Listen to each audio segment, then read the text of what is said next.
oil India limited, IOC, Medanta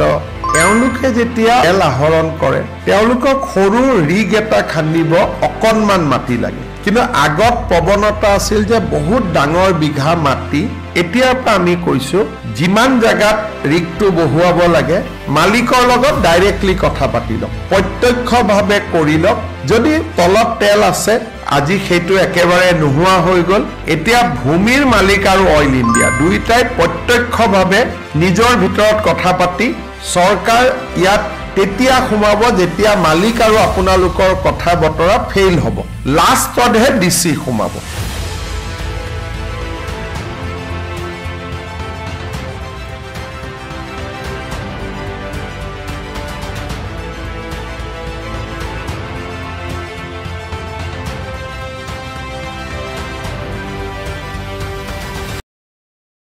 oil India limited, IOC,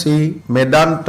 এওঁলোকে যেতিয়া oil explore কৰে বা তেল আহৰণ কৰে তেওঁলোকক সৰু ৰিগ এটা খান্দিব অকণমান মাটি লাগে কিন্তু আগত প্ৰৱণতা আছিল যে বহুত ডাঙৰ বিঘা মাটি একুয়াৰ কৰি লোৱা হয় আৰু যদি তেল তাতে নাপায়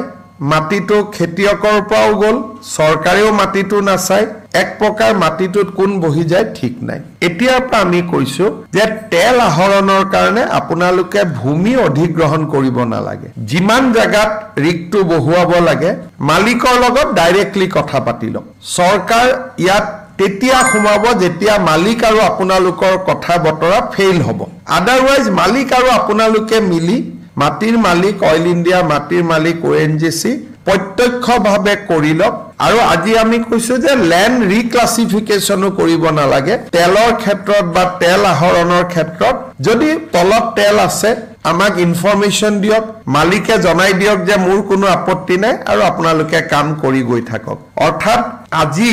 তেল সংগ্ৰহৰ কাৰণে যেটো মাটিৰ সংগ্ৰহৰ ক্ষেত্ৰত এটা বহুত ডাঙৰ ব্যুৰক্ৰেটিক ৰেড টেপিজিম আছিল আজি সেইটো একেবাৰে নোহোৱা হৈ গল এতিয়া ভূমিৰ মালিক আৰু অইল ইণ্ডিয়া দুইটাই প্ৰত্যক্ষভাৱে নিজৰ ভিতৰত কথা পাতি তেওঁলোকে কাম শেষ কৰিব পাৰিব ইয়াত ডিসি এডিসিৰ আৰু কোনো প্ৰয়োজন নাই গভৰ্ণমেণ্টৰ প্ৰিমিয়ামটো তেওঁলোকে খালি জমা দি দিলে হ'ল ইয়াৰ ফলত খুব কম মাটিতে কামখিনি হৈ যাব আৰু DC SP ADC land acquisition এই প্ৰক্ৰিয়াবিলাক নাথাকিলে মানুহে খুব সাধাৰণভাৱে এই কামবিলাক কৰিব পাৰিব গতিকে আজি আমি সিদ্ধান্ত লৈছো কিন্তু কৰবাত যদি তেল আছে মাটিৰ মালিকৰ লগত অইল ইণ্ডিয়াৰ সমস্যা হৈয়ে আছে সমাধান হোৱা নাই লাষ্টতহে ডিসি সোমাব